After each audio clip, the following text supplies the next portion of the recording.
Jadi supaya Islam ini gampang ya. Saya pernah cerita ke kiai yang khusyuk. Kalau sholat lama sekali, tak cerita ini hadis. Nabi itu gak pernah menegur orang yang sholat cepat. Yang ada itu sanad negur sholat lama. Terus tak cerita ini hadisnya Mu'ad, tertawa-tawa deh. Gus, kamu itu raan kok masih punya dalil? Saya punya sanad. Ada nggak sanad Nabi negur orang yang baca surat pendek? Nggak ada. Yang ada itu yang baca surat panjang. Nanti bisa direvisi sama Habib Jidin kalau nggak cocok, tapi ini yang rileks karena potongan Islam Jawa ini kalau tidak berat nggak akan kuat. Jadi ya sudah, inna minkum munafirin katanya Nabi, sholat yang terlalu lama itu munafir kata Nabi. Afattanun anta ya Mu'ad, kamu bikin umat ini nggak nyaman karena kalau kamu jadi imam itu lama sekali. Ini alhamdulillah betul, hadis ini harus kita hafal betul. Nah, supaya Islam ini meskipun pilihan-pilihan keseharian itu ada sanad, itu saja kepentingan saya. Yat'amu ma yajiduhu fi ardi wa yalbasu ma yajidu wa yarkabu ma yajidu. Saya sering beb di tahun desa-desa Gus, anak kula tahnik cethaki Gus, tapi mboten enten kurma, nganggo degan ae. Lho Gus, dari kiai-kiai ku kurma. Kurma itu halawiyat, ya degan juga termasuk halawiyat. Ya sudah. Kalau kamu ingin sunnah Rasul, Nabi nggak pernah sholat di Indonesia, berarti kalau kamu sholat ke Mekah dulu kata. Maksud saya supaya orang itu nyaman dengan Rasulullah itu hadir di semua sisi kehidupan kita. Kalau dalam istilah Sayyid Umar Hafid, faruhu Muhammadin sallallahu alaihi wasallam awsa wa asra. Kalau kamu bisa tawassul dengan Nabi Ibrahim, Nabi Musa, dan beliau-beliau bisa datang ketika Lailatul Mi'raj untuk hormat Rasulullah sallallahu alaihi wasallam di Baitul Maqdis, faruhu Muhammadin awsa wa asra kata beliau. Jadi bisa datang di kapan saja, di mana saja. Jadi jenengan meskipun di Indonesia tidak usah khawatir, kita semua ini dilihat Rasulullah SAW. Dan cara lihat Nabi itu gampang, tidak kayak kita. Kata Rasulullah, hayati khairun lakum wa mamati khairul lakum. Saya kalau masih hidup juga baik untuk kalian. Anda bisa cerita hadis dengan saya, sering bercengkrama. Dan ketika saya wafat kata Nabi, saya sudah dekat sama Allah Ta'ala. Kalau melihat kamu baik, saya muji Allah. Kalau melihat kamu salah, saya mintakan ampun. Makanya saya ini jenis kiai yang jarang istighfar. Ini bukan karena sombong. Saya ulang lagi, bukan karena sombong.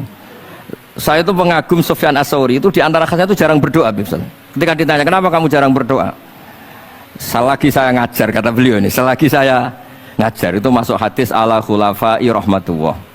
Waman khulafa'u kaya Rasulullah alladzina yuhyuna ma amatahun nas min sunnati. Jadi kalau saya baca Bukhari, otomatis dapat doanya Nabi ala khulafa'i rahmatullah.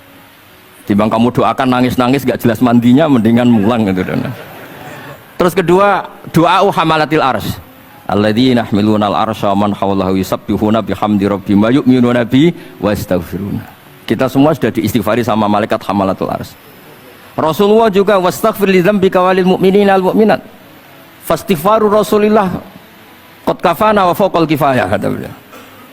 Artinya gini, kalau kangkang jarang istighfar jangan karena sombong, manfaatkan fasilitas ini gitu.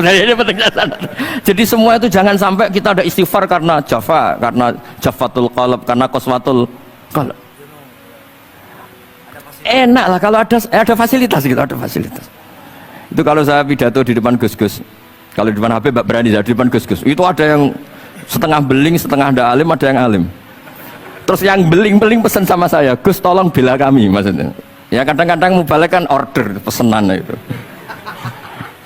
Terus tak bacain ayat walladzina amanu wattaba'athum dzurriyyatuhum biimanin alhaqna bihim dzurriyyatahum wama alasnahum min amalihim min syai'. Orang aba-abanya iman, anaknya iman itu nanti surganya disertakan mbahnya meskipun kelas amalnya ndak sama. Jadi mbah-mbahnya alim alama, anaknya yang ndak alim nanti surganya sama-sama yang alim. Kenapa sih kalau ada fasilitas nggak dipakai? Pakai aja, nggak apa-apa kan. Yang alim yang komplain. Sudah kamu yang alim dihormati, dicucup, salami template, yang ikhlas saja, tidak usah protes kata saya gitu. Artinya saya inginlah keseharian kita yang awam, yang apa itu harus cari backupan hadis supaya semua keseharian kita itu ada apa? Sanad. Misalnya sampean kalau malam itu nggak bisa tidur, tahajud ndak, witir ndak, ya mutolaah ndak. Tapi lihatlah itu sebagai tarkul ma'asi. Apa tarkul ma'asi? Alhamdulillah malam ini saya ndak zina, ndak maling, ndak dugem. Coba kalau kamu malam-malam di kamar, itu namanya apa? Tidak tahajud, tidak witir kan? Tapi kamu harus syukur karena itu tarku zina, tarku sarikoh, tarku kada wa kada. Supaya kamu tetap syukur sama Allah Ta'ala. Ithmamin mubakhin ila wa yatahaqqaqu bihi tarku haramimma.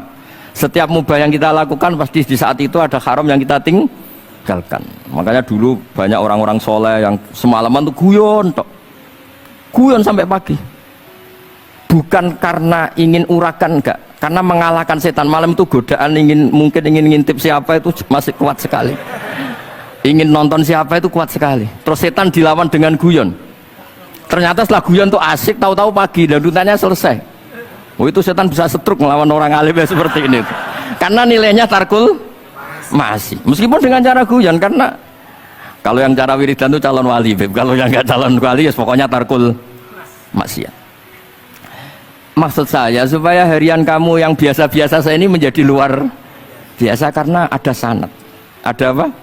Ada sanad.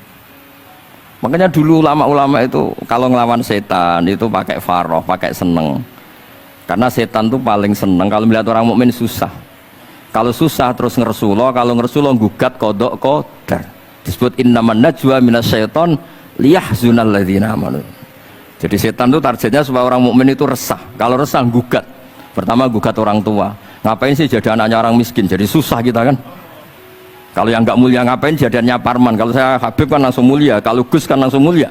Gugat orang tua. Gugat sana, gugat sini. Tapi kalau kamu sudah seneng, wajah pesek, welek, keriting, sawan ngerah karuan.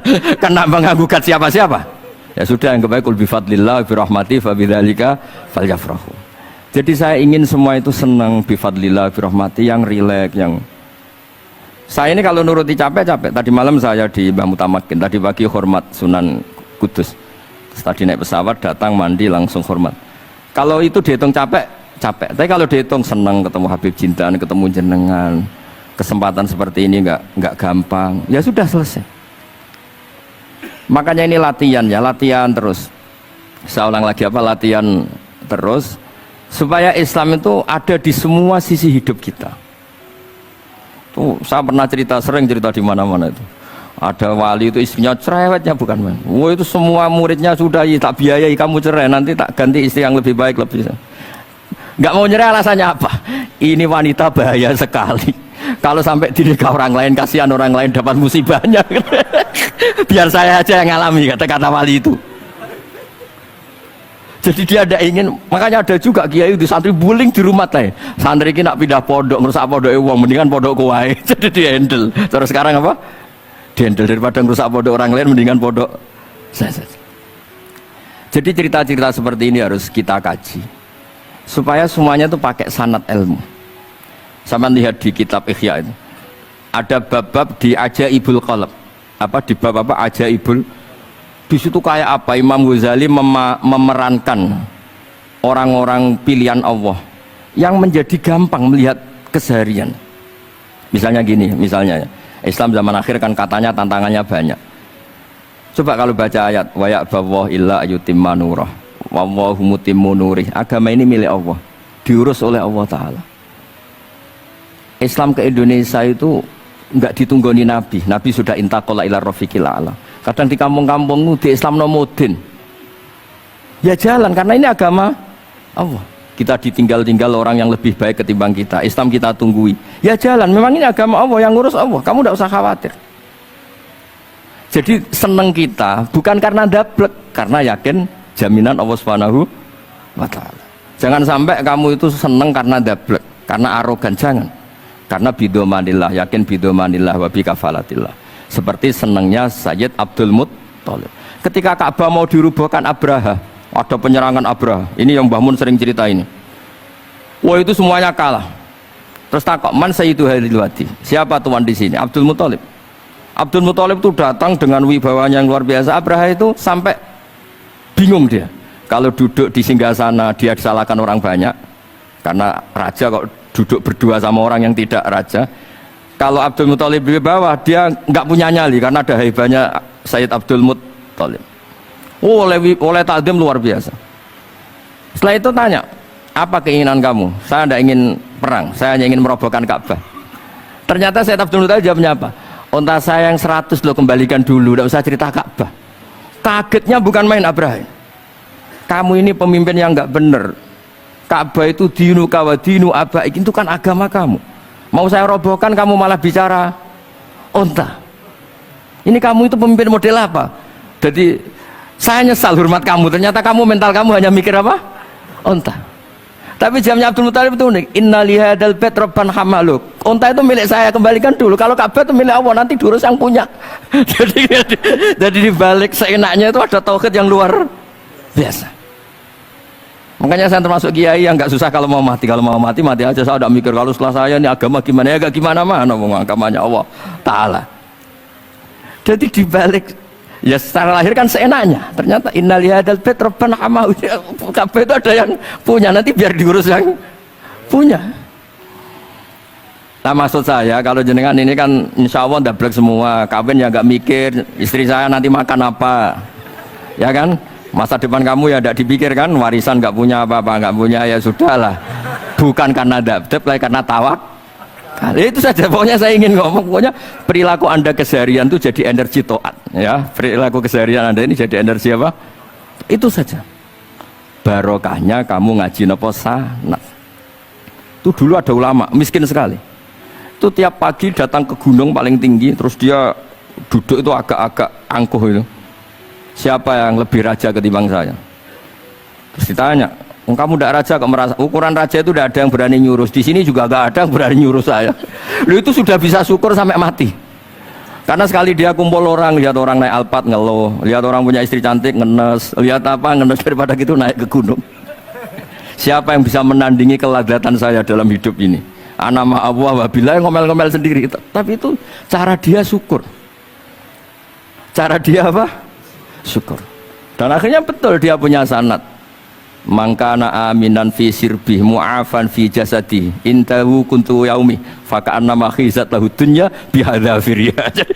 Ya sebentar orang itu sehat, ya aminan fi sirbih mu'afan fi jasadi intahu kuntu yaumi faka'anna ma khizat lahu dunya bihadzafiriya.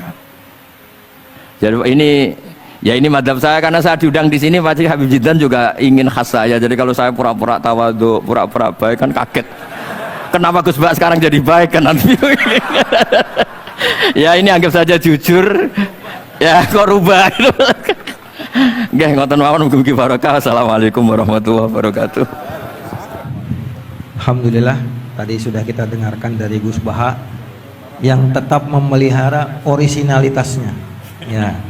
Karena kalau berubah katanya nanti Habib Jiddan nyesel ngundangku malah berubah katanya. Bukan yang saya lihat di YouTube katanya gitu ya. Alhamdulillah masih campur bahasa Jawa juga, walaupun di sini banyak orang Betawi yang nggak ngerti. Dan saya bahasa Jawa itu bentuk tawadhu saya. Berarti saya kiai lokal hanya kiai Jawa. Saya sering dikomplain orang. Gus Anda ini kiai nasional atau bahasa Indonesia? Justru bentuk tawadhu saya, kamu itu nggak pernah rasanya jadi kiai gitu. Nabi-nabi saja dulu aja iskola li kaumi. Jadi hanya terus akhirnya jangan ngawur saja masih punya dalil gitu.